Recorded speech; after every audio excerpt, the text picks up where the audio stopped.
Okay, so let's go ahead and dive in. I'll just point at you if you want to hit the next slide, because apparently the mouse clicker is not working great. Next slide. Yeah, there we go. Okay. Yeah, we're working out a system. We got this.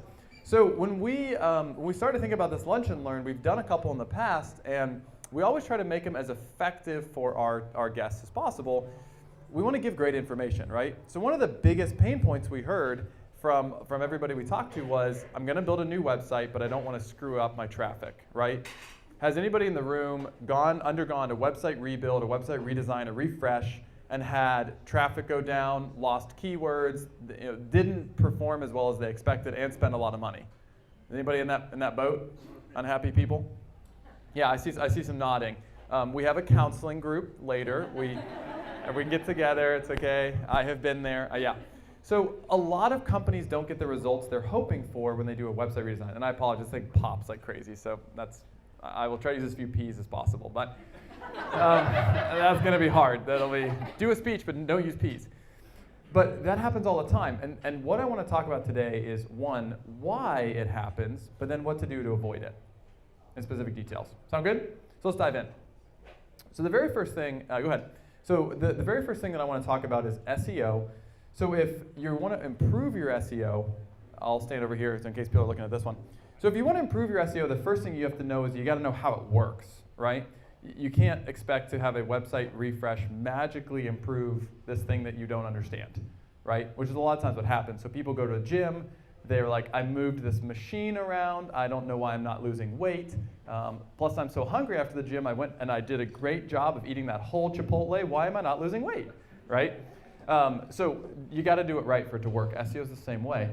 So if I want to keep it super simple, the way SEO works, so Google has an algorithm that reads pages on your website, and it's really looking for two things in a nutshell. All the 200 ranking factors, two things: relevance and authority, okay? So it wants to see on your site, what's your page or your site really relevant for, right? And it reads and it has a system of determining what it's really relevant for. And we'll talk about that in a second. But then the second thing is authority. Have you guys ever Googled a keyword and you Google like shoes and it's like, oh, I found you 14,832,000 results in 0.2 seconds. You're like, wow, that's amazing, right? Well, what happens, there's 14 million results. So how does Google determine of those 14 million that are somewhat relevant, what's on spot 1, 2, and 3? Have you ever thought about that? So they have to have a sorting system to put the stuff at the top that's the best, right? This is a really good example. We use relevance and authority in a sports situation. So I played Little League Baseball, right? So I have some relevant experience, but if I apply to be a pitcher for the Reds, right, I have no authority because they're like, oh, when's the last time we played baseball? We're like, well, I was a pitcher for my Little League team, right? And they're going to be like, and there's the door. But if I was a pitcher for the Brewers for 10 years, right, they're like, oh, you have relevant experience and you have the authority of having played in the MLB before, right? You've been in Major League Baseball. Now I qualify as a consideration. Google does the same thing. So what you need to think about when you're doing SEO is, when I write this page, what's this page really relevant for? Is it really relevant for the keyword I'm trying to go for, or is it really relevant for my company name or something really random, right? Because if you write a blog post about like the 10 best things to do when your kids are at home, it's not going to rank for healthy, organic kid food. It won't. It's not relevant for that, right? But then the authority part is tough. So people call us all the time like, oh, Tim, I've got these pages. Why are we on page 12? I don't get it. But because you have to build authority to your website, your site has to look like to Google like it's one of the best ones out there. And that comes typically through backlinking, right? So backlinks are the number one thing Google looks at to determine if your site's actually authoritative or not, right? And so if, we use an example, if Amazon publishes a piece of content, it's going to rank really high, or Wikipedia, because they have tons of backlinks because it's really authoritative. And if you publish the same piece on your personal blog that has no backlinks, it won't rank very well because it's just not as authoritative, even if it's just as relevant. Does that all make sense? Nods? Great. Okay, so let's go to the next slide. So I just want to keep this simple, but I want to just explain this so as you're thinking through your website rebuild, you understand, hey, what should we really put on our pages? And hey, like, what do we want to boost with our new site? Where do we want people to find us from an SEO standpoint? So I'm going to give you guys a test, okay? So read these two sentences and tell me which one is most relevant for Bengal tigers, right? So Bengal tigers live in the jungles of Asia. I made all this up. I have no truth this is true at all. Can grow to be as large as 2,000 pounds. They are known to be avid hunters, okay? Don't fact check me. I don't know if that's true. I just made it up. Number 2, the Blue Ash Tigers, Little League football team, had a great season. They were 11-2 overall. The coaches were pleased with the performance. The booster team raised enough money to take the whole team to see the Bengals in November. Now, both of those would show up in a Google search result for Bengal Tiger, right? Because it uses the keyword in the phrase. Which one of those phrases, though, is actually most relevant for Bengal tigers, the species? The first one, right? Everyone knows that. Can anyone tell me why, though? Because this is critical for SEO, but does anyone know why? That's the fancy term for that's keyword proximity. So I use the 2 terms next to each other, which typically means they're more relevant to my phrase. Anyone, any other ideas? Was it? Supporting information. Yep, I'm proving facts with it. It probably sounds like a more researched article potentially. So when you think about all these Google has all these ranking factors, why? Well, this is why. Because Google has to sort through billions of pages of data to figure out what's actually relevant, and it does a pretty dang good job. When you search Bengal tiger, it's like Wikipedia, here you go, because this is probably the best. And it doesn't give you Bobby's little booster page for the local tigers, right? Because it's not relevant. It's also not authoritative either. Okay, does this make sense? So when you think about SEO, you want your pages to really be relevant for what the person's searching. And then we'll talk about authority. But this is a big thing to think about. So when you think about ranking factors, all those really technical things that make it work, this is why it matters. Because Google's got to sort a lot of content, and I know I don't want to be the one to break it to you, but they don't care about your page.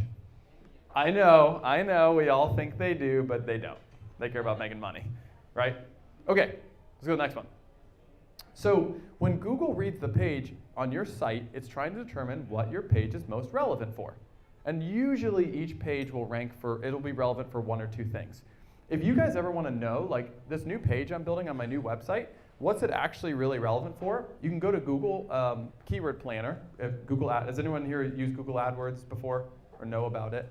Okay, so go to Google AdWords. In Keyword Planner in AdWords, you can actually put your site, you can put your landing page, your URL in, and it'll read it and come back and tell you what it thinks it's actually relevant for. So it's a really easy way to see what Google's algorithm actually thinks your site's relevant for. And then if it comes back with the wrong keyword, you know you put stuff in the wrong places, or the content's not as relevant as you thought. It's a really cool little hack. Okay, next slide, please. There we go. Okay, so when thinking about how to make a page really relevant on your site and you're redesigning your site, here are some of the biggest things to focus on. Number 1, you want to think about the 3 kings of SEO.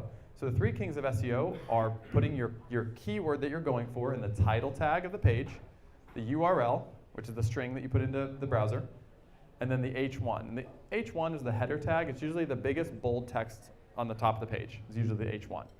If you get the keyword in those 3 places, it signals to Google that this page must really be about Bengal tigers. If the title's like Bengal tigers, and the URL's like, my blog, my Bengal tiger, photography.com/Bengal tigers, and then the headline is like Bengal tigers, right? It's probably about Bengal tigers, right? Then also focus on major content zones. So Google will look at your content zones. It'll look at your header tags, your H1s, your H2s, your H3s, your div tags. It'll look at your meta descriptions. It'll look at all of these content zones, and you need to make sure you have those on your pages, right? That stuff does actually matter. Proper tagging is important. So when you're rebuilding your website, it's really important to think about the tagging and making sure the tagging is done correctly. One big mistake we see made with designers is they will create something that's really beautiful, but the tags will look wrong. Right? So a new site will come out and everything will be H3 tags and not H1s, and that actually does matter for SEO, right? Because you're basically telling Google we don't need H1 tags, those don't matter. And then Google's like, I don't know what it's relevant for, so I'm going to put you on page 900, right? So that happens. Okay, another thing, and this is getting more technical, but structured data markup or schema data is really important. If you don't know what that is, come ask us later, or Google it. Keyword proximity and usage is important. So if you want a page, so you build a new site and you want your home page to rank for something, or you want one of your other pages to rank for it, you got to use the keyword enough times in the article, but not too much. So what we tell people is don't count it. It's not weird, but think about like you're writing a high school research paper. If you never use the the term in your article, you're going to get an F, right? So you got to use the term, but don't use it in a weird amount either. Like, make it natural, but you got to also use it too, right? So yeah, a couple times, you know, in the article would be good. We recommend SEMrush has a content template tool because length is critical for Google. So the longer a piece of content is, typically the higher it ranks. So there's all kinds of studies. For sake of time, I won't go into them, but people have literally tested 100-word articles, 200-word articles, 300-word, all the way up to thousands, done them in Latin so that there's literally no other variables, and they literally rank in almost order from 1,000 down to 100. So longer content just helps. It's just better for Google. The theory with Google's mind is, yes, people like clean websites, but the best content's usually well-researched, detailed, helpful, which is typically also long content. So long-form content's super good for SEO. So if there are writers in the room, that keeps you in a job. Yay! Okay, next, please. I know I'm going through this fast, guys, but I just want to get it in for sake of time. So let's talk about authority. This is the part that's the most misunderstood with SEO. Everybody gets like, I got to put keywords on my pages, right? But then we get so many calls of people who have put the keywords in the pages and built the new website, and SEO still hasn't gone up. And they're like, why isn't our traffic going up? It's because you probably don't rank well, and you don't rank well because you might have keywords in the pages, but you don't have authority. So authority comes from typically having other websites linking to your website, also internal links through your site, because Google was founded, the founders of Google invented this thing called PageRank, and PageRank was a statistical algorithm that determines how authoritative your site is based on how many good sites link to yours. All a backlink in Google is an upvote in Reddit or Quora, right? You go to Quora, you read someone's article, and they're like, best way to lose weight. And the guy has a whole thing, you're like, yeah, it's really good. And you upvote it. All you're saying is, I agree with this guy's content. You don't link to someone else's website if you hate their content, right? So if there's a political group I disagree with, I'm not going to link my personal blog to look at these guys, I totally disagree with them. I'm not going to link to them, right? But someone you do agree with, you're going to link to. You might like the boosters, right? That guy's website, he's going to be like, oh, link to the boosters on our corporate website so people will support them. That's what people do. So Google figured that out 20 years ago, that when people link to other sites, it's because they care about them and they're trying to support them, therefore it should pass authority, and therefore our biggest authority metric of how authoritative your site is how many other good sites link to yours. So it's obviously been kind of adulterated over the years, where people talk about the hacks and all the shady ways to get links. That doesn't mean it doesn't work, though. That doesn't mean that it's not right. Links do really matter. So if you want to think about boosting your site after you build it, you've got to be thinking about the backlinks that you currently have, the backlinks you're going to have, and the content you write that's going to drive new links, or you won't be authoritative and it won't rank. That's the bad news. Here's the good news. We'll tell you how to do it. So we use a tool called Ahrefs. There are other tools, but they're all garbage. This is the best one. That's not a superlative statement or anything, but this is the best one. So Ahrefs, they have the second largest backlink database in the world next to Google. These guys spend millions a month on servers just running backlinks like crazy. It's pretty cool. But you can literally find every backlink pointing to any website on this tool, so then you can go and steal all your competitors' backlinks that are outlinking you. Yeah, it's really cool. That's what we do. Okay, let's go to the next one. So this is an example. I want to point this out to you guys in a little more detail. So this is why, you know when you Google anything, Wikipedia ranks? If Wikipedia has a page, it outranks you always, right? Well, this is why. So one, they have really relevant content for everything they rank for, because it's user-generated content. And if you look at their site structure, they have the keywords always in the title, the URL, the H1.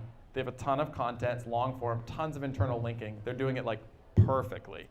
But then they have this Wikipedia.org homepage has 120 million backlinks, right? And a domain rating out of 100 of 92, which is impossibly hard. It's the 426th best website in the world, according to Ahrefs. So because they have so many stinking backlinks, every time they publish a piece of content, Google's they're super authoritative. They're automatically going to rank their content really high because they trust the website. It's authoritative, right? So when you're building your website, you've got to be thinking through this if you want your site to boost after it goes live. How are we boosting our backlinks? How are we driving more links so that the content we build on our site will actually rank higher and get more traffic? Does that make sense? So backlinks are really, really important. You can't just ignore that. Okay, next slide, please. I don't have time to dive into too much there. So here's some common pitfalls to avoid. So I'm going to tell a fun story. Everyone probably knows this brand, but it's crazy. So has anybody in the room been through this? All right, we're going to redesign a website, and I just want it to be clean. I just want it to be simple and just super clean, right? Which typically means big photography and get rid of all the text on the pages, right? So there's a big brand who decided to do this too, so why don't you click. Anybody ever seen this brand before? Jaguar, USA? So they did the same thing. They said, we're tired of all these SEOs telling us what to do. This is stupid. Get all these guys out of here. So they got rid of all the SEOs. They brought in a design team, and they said, designers, we want you to make a beautiful, clean, fresh website. And here's what they did. They built a site. They took all the content. They put everything in iframes, which is beautiful. And this is what happened to their traffic. Ah! Look at that. Yeah, some people got fired, right? Like some people seriously got fired. Look at that. Do you see that? They went from 650,000 hits a month to their site to 200,000 in a month. Okay, so I was like talking to someone who knows the story.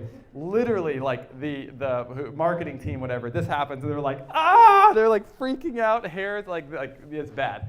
And then they call all the designers in. They're like, what happened? And they're like, you told us to make it pretty. We made it pretty. And then they brought an SEO in. And the SEO, the first day, it was like, oh, it's all in iframes. Google can't read iframes. It thinks you have no content on your whole website. And then they fired all the designers. And they're like, we need to work collaboratively. So this happens, OK? Has this happened to anyone else in the room? Has anyone like published like a new website and like it tanked, like traffic-wise? That happened to anybody? Oh, you? Oh. Oh yeah, I remember. We need to talk later. But in that scenario, let's say they had 600,000 visitors before. Yes. Now they have 200,000. Well, let's say every single one of those 200,000 visitors bought a car. They'd be better off. Maybe, but I don't think that's what happened. Yeah. I'm pretty sure everybody just got fired. Yeah. Okay, so here's what happened. When you do it, you got to be collaborative, okay? We're all in favor of clean designs, but this is a big pitfall to avoid. So I'm going to go through the 9 common pitfalls to avoid when redesigning your site, so that doesn't happen to you. Number 1, don't remove text in favor of a clean design. Just put the text other places, okay? So if you're going to design a page, put all of the video and imagery at the top where people are going to look, and put the text at the bottom, right? It doesn't have to all be at the very top for people to read it. In fact, it doesn't even matter if they read it. It's more important that Google reads it, right?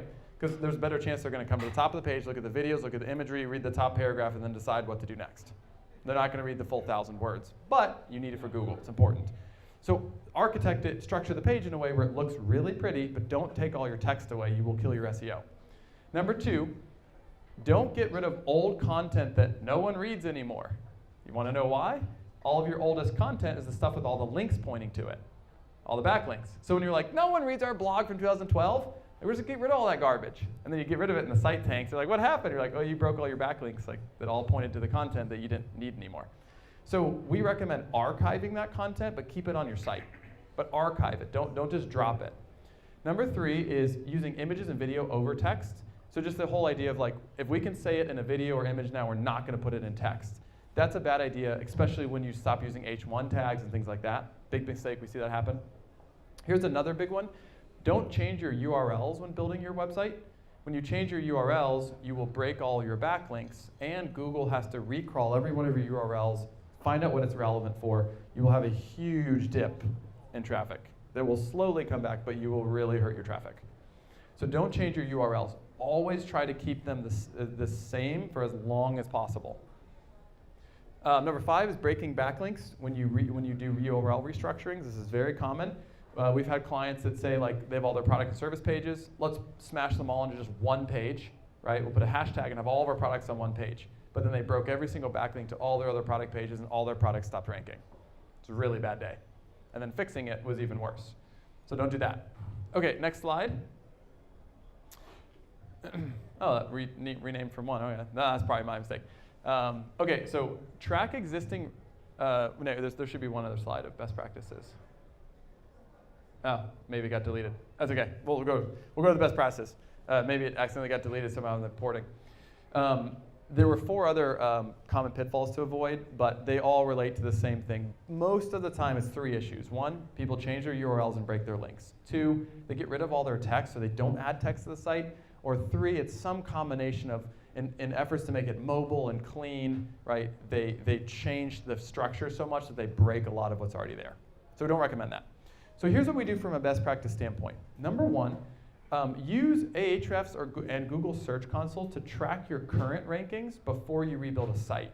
That way you can see exactly where you rank today, so that when the new site goes live, if your rankings start going down, you can go look at what you messed up and fix it, right? So it gives you a baseline. Number 2 is we recommend submitting your sitemap to Google before and after the rebuild. So Google has an immediate crawl of your site and then a crawl after your site goes live. I know this might be too technical for some of you, but I also want to give content for people who are more advanced, but we'll go through it quickly. The technical SEO issues, make those before the site goes live. It's a really good time to fix the foundation of the house when you're rebuilding the whole house, right? That's a really good time to go in and fix H1, H2 schemas. So let's say that your developer built the site and all your tags are H3 tags. This is a really good time to go back and make them H1 tags when you're going to redesign your site, because the new design could just be H1s, right? It's a really good time. It's way better to fix it then than fix it later. You want to make sure you transfer all of your title tags and meta descriptions from your other site over properly. A lot of times people will use bots to do that work, but then if you accidentally mess one URL up and everything transfers incorrectly, you'll destroy your SEO. So just be really careful with that when you transfer all your titles over. Also, if a new site goes live, you don't want the title just to be like the page name. You want to actually think about your titles, SEO. We talked about that, right? Don't forget to properly do the 3 kings of SEO on each page: titles, URLs, and headers. And if you get the keyword in those 3 spots, you're off to a really good start. Okay? Next slide, please. So this is an example of a report that we run. You can see the keywords we're going for, right? Cincinnati SEO companies, spot 2 and 3. We're tracking that. So when we rebuilt our website, we had this list, so we knew exactly where we ranked before the site went live. So if those went down, we could go back and be like, oh, what did we screw up? What did we do wrong? Because everybody makes mistakes. There's tons of mistakes that get made. It happens. So then we know, right? Okay, can you go next slide, please? The next couple ones, these are more technical. All of your 301 redirects, make sure to do those. That's just simply when you say, oh, this page used to be here and now it's over here. Doing that properly will pass those backlinks over. Really important for authority. Number 7 is after the site goes live, crawl the site with an SEO crawler. We recommend Ahrefs Auditor or Screaming Frog. That auditor can go through and look for mistakes. Like, oh, 80 of your pages don't have H1 tags. And you're like, oh, oops. And then you can go fix it really fast. So that's a really, really good thing to do. If you have questions on that, just see us afterwards. Number 8 is run an SEO audit tool for redirect chains. Redirect chain is like if you link one page to another that links to another, and it's just like this infinite loop of redirects. Google's not a big fan of those, and so those aren't nice. Title tag issues, things like that. An SEO auditor is a really good way to see if you mess stuff up, and it'll come back with those errors, and you can fix them. And then we recommend, has anyone in the room used Pingdom, this site speed checker? Run your site in this Pingdom, and it checks the site speed? Yeah? No? Okay. So if you just Google Pingdom site speed tool, it'll run your site and how fast it takes to load. We really recommend benchmarking that before your new site goes live, because oftentimes clients will have a new site that has a lot of large imagery or software built into the site, and the site will load very slowly. And then they're like, what happened? This will give you a benchmark to tell you how it used to load, so then you can fix it if the new site's really slow. Has anyone had a new site go live and it was slower? It was much slower than the old site. This is a good hack for that, where you test it ahead of time, then you can go back and look at what did we change. Oh, we added really high resolution photos. Let's minify those, right? Oh, we added 15 different plugins on our WordPress site. That's going to slow it down, and then you can solve back to the problem. Okay, next slide. This is an example I just pulled up. I don't remember which tool this was, if it was WooRank or Ahrefs Auditor, one of them. But this is an example. It'll come back and say, look, you have 22 crawled internal issues on 301 redirect pages. And so it'll come back and tell you, then you can look at those specifically and go fix them, right? Okay, next. Okay, and the very last thing that I want to talk about for a couple of announcements, survey, and Q&A is conversion rate optimization. So is anyone in the room like familiar with, have done CRO work before, like conversion rate work? A little bit, some hands. You know, you work here. Okay, so yeah. So what CRO stuff is super cool. So CRO is running tests on the designs of pages to see how you drive more conversion. So one thing Simca talked about is creating buyer-centric sites that convert, right? Well, it's really important to think about like why people convert. And sometimes they convert for reasons we don't understand. When the Obama administration was doing fundraising, they found that when their average conversion was like $100,000 a day, they had a family, an African-American family, with a white picket fence and a dog, and the button was red that said donate now. They changed the family to a mother and a daughter, no dog, no fence, and they changed the button color to blue, and donations went up to $1 million a day. No lie, true story. And no one knows why. And still no one knows why. But that's CRO. So it's a process of making these small changes can have a huge impact on conversion, and you don't know why. Because maybe the way you see it, you're like, oh, this is beautiful, and the other person sees it and they just don't connect with it, right? It's very emotional. So we recommend using two tools, Hotjar and Google Optimize. These tools allow you to run A/B tests, heat mapping, and what it does is it allows you to see why people do what they actually do on your site. We really recommend before you launch your new website, put these tools on there and test how people use your site today so that when you launch your new site, you can learn from mistakes you're already making, right?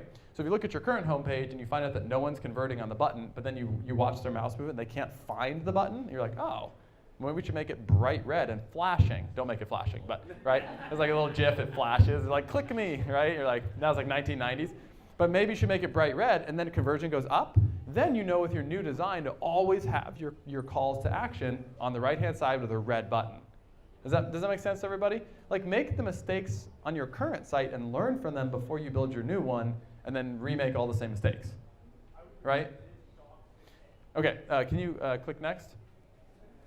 So these are the three things we recommend doing: heat mapping, A/B split testing, and Hotjar recordings. So basically, Hotjar recordings can literally record the movement of the people using the mouse on your site. So you can literally watch them, like, no, not sure, and back. And you're like, why? And so, but you can see this. So it's super helpful. If you click the next button, this is an example of a heat map. And you guys have probably all seen these, right? So what this will show is the red is where a lot of people are clicking. The blue is where they're clicking a little bit. White's where they don't click at all, right? And so this is really cool because you can build a page. You can run this on your current website and find out what is engaging with your users now so that you don't lose that with your new design, right? And these tools are very inexpensive and a lot of them are free. So it's just the time you invest. So this is really helpful. Click the next one. This is an example of a recording. So the actual, looks like you gave a toddler a pen, the scrolls, right? So the scrolls are the actual recording. So what it does is it tracks the mouse movement, and there's an 85% correlation between the movement of the mouse and the user's eyeballs, right?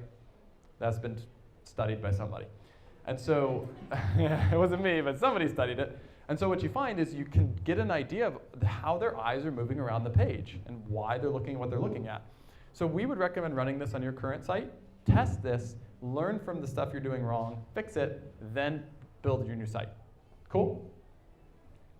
Okay, so a couple cool things. We're running out of time here now. You can go to the next one. So we have 1:15. Great. So we have a couple last slides and we'll wrap up. One thing I want to make a note. When you guys make these changes to boost SEO, to boost how well your site performs, either before the new site live or after, it's not going to be instant. SEO is not instant. I wish it was, but it's not. You're typically not going to see these changes take effect for about 2 weeks. So if you did everything right, in 2 weeks you should start to see some movement. If you did everything wrong, in about a week you'll start to see it drop. So if you built a new website and things start to tank, or you guys have clients and they build a website and things start to tank, and about the first week is when you start to get warning signs. If things start going down, you need to dive in there and find out, like, okay, we screwed something up, right? But this is about how long it takes, right? It does take some time to take effect. Okay, next slide. So we have something really exciting to announce, which we weren't actually going to do. It wasn't the purpose of Lunch and Learn, but just timing worked out. So Helium gets asked questions all the time, like, can you guys, like, oh, we love this technical stuff. Can you guys help us, do design? And we're like, no, we're engineers. You don't want us designing anything. We're terrible at that, right? And that's true. We are terrible at that. You do not want me designing anything. other than maybe like a, you don't want me to design anything. So we're all engineers, right? But what we learned over time was if you design using data and science and these SEO principles, you get a way better result on the other end after you build it. So we decided earlier this year to acquire, so there's a company called Timbre Creative. So we actually are acquiring them, and they're going to be joining the Helium team. And so as of today, we'll be able to start offering website design and development for clients who also want our services. And it's going to be called Helium Interactive. It's kind of fresh, right? Yeah. Thanks so much. So we just wanted to announce it because there's probably people in the room who have pain in this area. And before we used to be like, hey, sorry, hope it works out. We're not good at that. But now if you guys have issues, we'd love to help. And we'd love to talk to you about how we could help if there are issues. And we actually have capabilities because now we have people who are good at design, whereas before we were all awful at design. So just being straight with that. Okay, so really excited to announce that. If you want to click to the next slide. So we're going to wrap up. There is a survey. If you all whip out your phones, I'll tell you there's a benefit. So we'll be giving a free Chromebook away that Google sent to us. We're going to be giving a free Chromebook away to one lucky survey participant, chosen at random. But you have to fill out the survey to get it. It's not just people who came. You got to fill out the survey. So really quickly, just go to our website. It's just helium-seo.com/survey. There's 3 really quick questions. We'd really appreciate you guys' help to pick the next topic for Lunch and Learn and also feedback. So I'll give you guys a couple minutes, just really quickly knock that out. And one lucky winner will get a Chromebook. If you come in second, you'll get a hug, an appropriate hug, unless you don't want a hug, and then I guess you don't get a hug. Maybe you get an extra cookie. But unfortunately, we only have one Chromebook, so hopefully it's you. Fill out your chances. Helium employees are not included in the survey. So while we're doing that, we can go to the last slide, I guess. So we'll open up for Q&A. If anybody is maybe done with their survey and has questions, I want to open it up because I know that there's typically really good questions that come out of this because I know it's decently technical. Yes? So this is the second time you kind of talked to us about backlinking. Yes. Learning is so important. Yes. But so as a company, do you actually have to have a strategy to reach out to people in your industry to have them link to your site? Does that happen organically, or do you make a concerted effort to reach out? Like, how does that work? How do you get more backlinks to your site? That's a great question. Thank you for that. So the question was, how do you actually get more backlinks as a business? Like, how does that work? So there are 3 strategies. One strategy is what's known as the outreach method, right? We actually physically email other companies and ask to start a relationship, not ask for a link. Because if I email you, you'd be like, yo, Christy, can I have a link? You're like, no, right? Right? Or if I say, hey, Christy, my name's Tim, I work for Helium SEO, and I'm representing this client of ours, XYZ, and I think there could be opportunity for us to work together to maybe benefit both of our websites. Are you open to a conversation, right? Now, 9 out of 10 people still tell us to get lost, but 1 out of 10 will say like, yeah, let's have a conversation. And that will usually lead to some type of a guest blog post or a link situation, right? So we do that, and that is a manual thing. We have a software we built that helps us with it, but yes, it is something you have to do. The other option, so what some companies will do, the most popular way to do it are press releases. Getting in the news and getting press gives you free backlinks, because when Writer Girl does something that's really cool, and then you get picked up by Fox News, by American Inno, by Business Courier, they all will link to you as long as you do it properly, and they have really powerful websites which will pass good authority. So press releases are a really good strategy. The only downside with press releases is that they won't be anchor text targeted. So if you want to rank for like writing companies, they're just going to say like, check out this company here, right? And you can't really control that because they're giving you a link out of their choice. So then the third option is what Neil Patel recommends. Other than like our company helps people build links. That's like how we're in business. It's hard to do. But the third option, if you want to do it yourself, is creating really good content that's really genuinely valuable. People will link to it. So I know for me, I link all the time to like infographics that are like really well researched and super helpful. I use those all the time, and I link to them, and other people do too. So that's kind of the strategy, other than press and building them manually. is to go in and like really write really good content that is so good people will refer to it. That's kind of the other strategy. Great question. Other questions? Yes? Yeah, you're a design company, so what services of your services are like kind of bundled with their design service? Yeah, great question. So the service offerings, so Helium SEO offers SEO, SEM or AdWords, and conversion rate work. Anything that touches Google is what we do. We don't do social media marketing or anything like that. On the design side now, we're going to offer website design, website development, and kind of the suite of creative. So if you need video for your website and things like that. So the creative services that go with website. It's all going to be bundled in. And then we pair them together. So most of the clients now that they want a website, some will want SEO and some won't. It just depends on the company. If you're a government contractor and SEO doesn't make sense for you, you can still do a beautiful website, but you may not need marketing services afterwards. So we take it on a client-by-client basis to help them figure out what they need. Great question. One other point I want to make to that is, I just want to make a note on this. We do recommend WordPress, but from an SEO standpoint, Google doesn't care. Like, they are CMS agnostic, so you don't have to build a site in WordPress. Like, Google does not care if it's WordPress, if it's ASPX, if it is .NET. As long as the stuff is done right, you don't have to use any one CMS. Just certain ones are easier to use than others. But if anyone's telling you, like, oh, you have to use WordPress for SEO, that's just a lie. Other questions? Yes? Any tips for optimizing SEO for smaller businesses that are using Wix and Squarespace and others? Yes. Okay, so the very first thing is pick non-competitive keywords. So if you're going to go as a small business, and let's say that they're probably locally focused, don't try to compete with the huge national players because they have so many backlinks, you can't outrank them. It just doesn't work. So try to go for those less competitive keywords first. So don't pick the best personal trainer Hebron, Ohio, right? Like, no one searches that. But also don't just do personal trainer, because then Thumbtack will kill you every day, right? So what we recommend is it's good keyword research to figure out where are the keywords that are maybe 100, 200, 300 searches a month that we actually can win for, that get traffic, that are not so competitive that the national guys are going to just destroy you, because they're always going to have so many more backlinks. That's really the key, is looking for those high purchase intent keywords that are in the 100, 200, 300, 400 range. That's what we do for our smaller business clients. And then you can actually really win for those and get page 1, or top 3 spots, actually. Does that answer your question? Yeah, I think so. Yeah. Yes?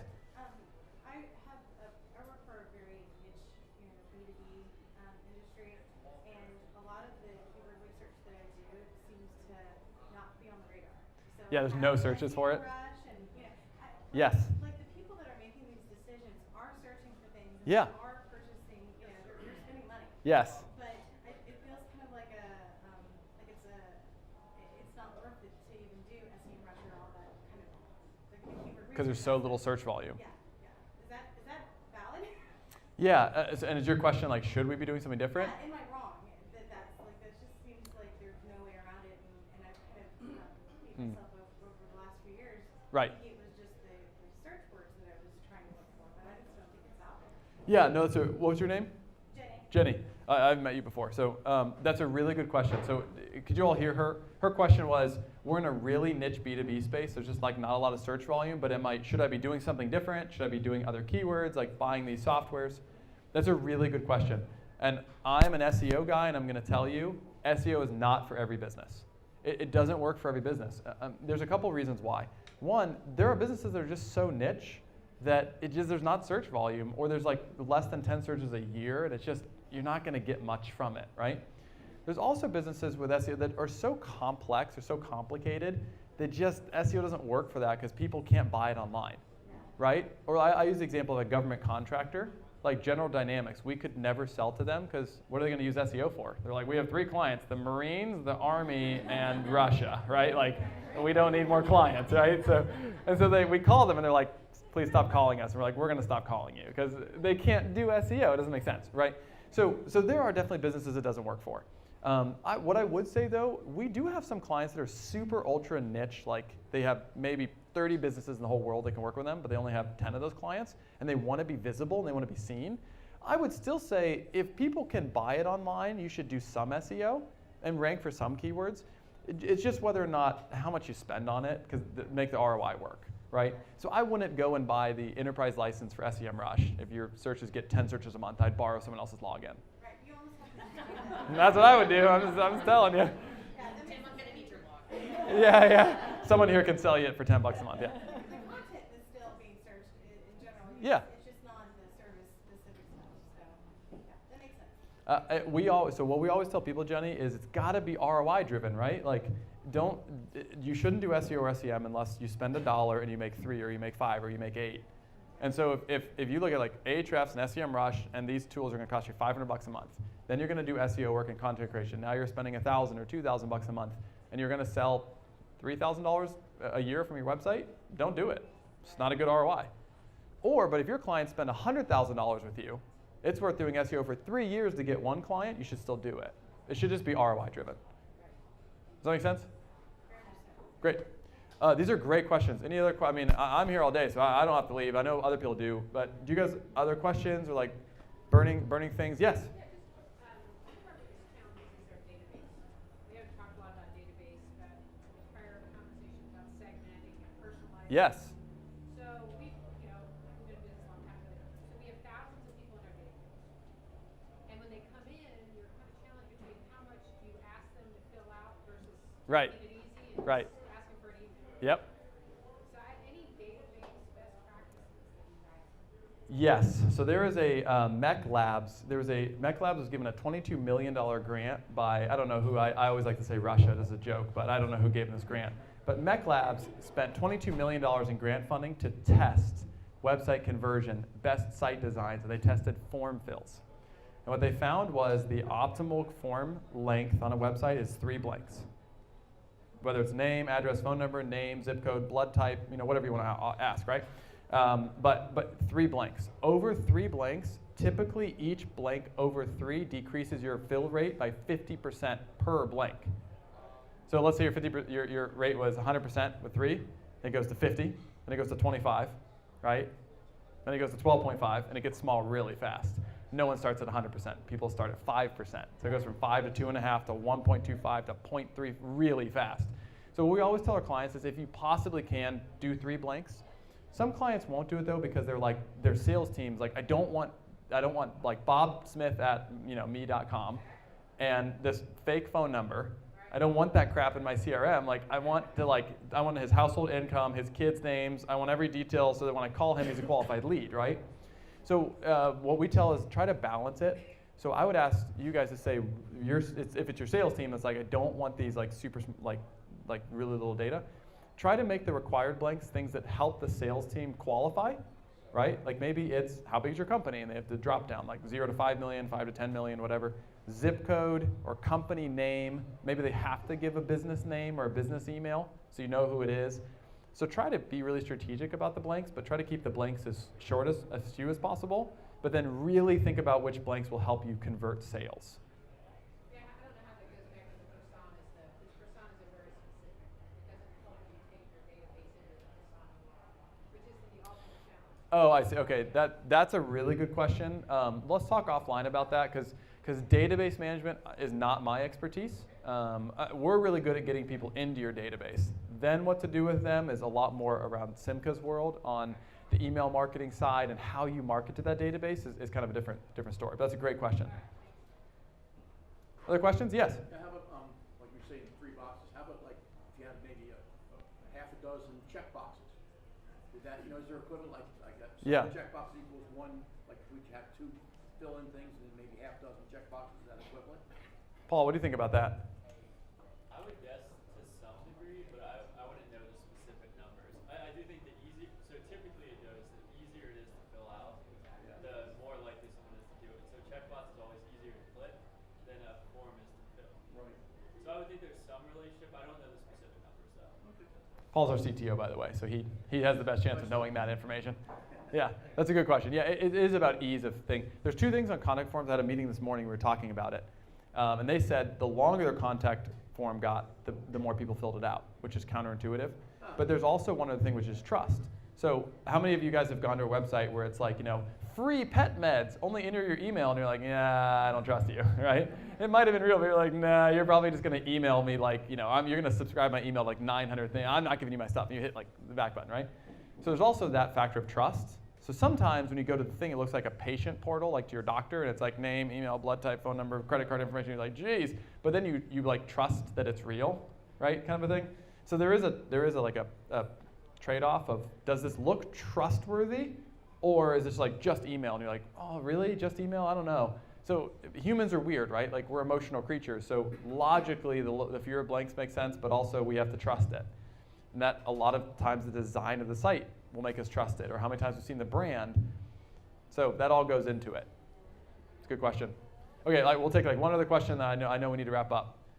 Well, who has the last burning question? Did everybody fill out the survey? Anyone have any issues with that? Submitting the survey? So we're going to draw those. We're going to put them all into a hat, draw them at random. What? Oh, okay. We're going to put them in a hat, draw them at random, and you'll get a Chromebook. Yes? So a lot of marketing automation platforms have the ability to create landing pages.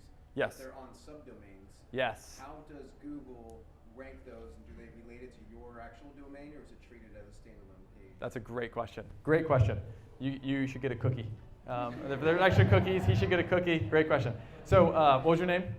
Ryan. Ryan's question was, a lot of marketing automation tools like SharpSpring, HubSpot, they put things on subdomains, right? Subdomain.yoursite.com. You guys have ever seen that, right? So subdomains and landing pages are the two versions. So a landing page is www.helium.com/page, or we could have email.helium.com, right? Subdomains are treated from an SEO perspective as a completely different website. They're totally different. And so why Google does that is people who usually use subdomains, it's meant to be a separate division or entity, right? So it's like, oh, this is our marketing automation platform. I don't want this to be indexed with our normal site. I'm going to no index this whole sucker because I want to run my ERP system on this, and I don't want it to show up anywhere. But I don't want to no index my whole website. That'd be terrible. So oftentimes subdomains get treated for those type of things. So Google treats them as totally separate entities from an SEO perspective. They will show up in a tool like Ahrefs will show with the same domain rating because it's the same domain. But from an SEO perspective, if you publish a subdomain tomorrow, it'll have no SEO value. So that's good because it's totally separate. So let's say that you sell windows, you sell doors, and you sell puppies, right? Those three don't go together very well. So you'd want to put the puppies on a subdomain because it's totally separate, but then it can be all about puppies, right? So you could have puppies.yourcompany.com rank really well for puppies, and it doesn't mess up any of your windows or door stuff. Does that make sense? So a lot of big brands will break stuff into subdomains that are totally disparate products like windows and doors and concrete and lake cleaning solution. They're like, what? But they'll put it on different subdomains so that the whole site can be really relevant for it. Landing pages, however, you get all the SEO value of that goes to that domain. So all the backlinks, everything that points to that domain. It's also bad because if that page is not really relevant to the rest of your domain, it won't rank well. Does that make sense? Yep.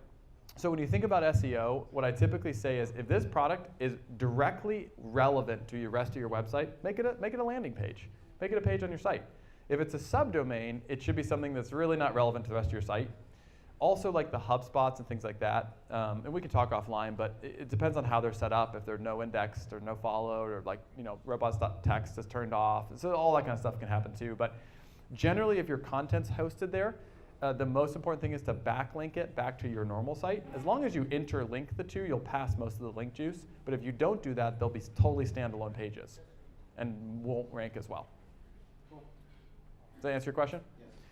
Okay, we are out of time. Thank you all so much for coming. We had props to the Helium team members, Scott, Susan, Janelle, for making this happen. Thank you guys so much. If you guys have questions about Envision, there are booklets here. Eileen, I think, is still around somewhere. And if you have anyone wearing one of these Helium t-shirts, if you have questions, come grab them, squeeze them for information. Otherwise, thank you guys for having. Have a Merry Christmas, and we'll see you guys later.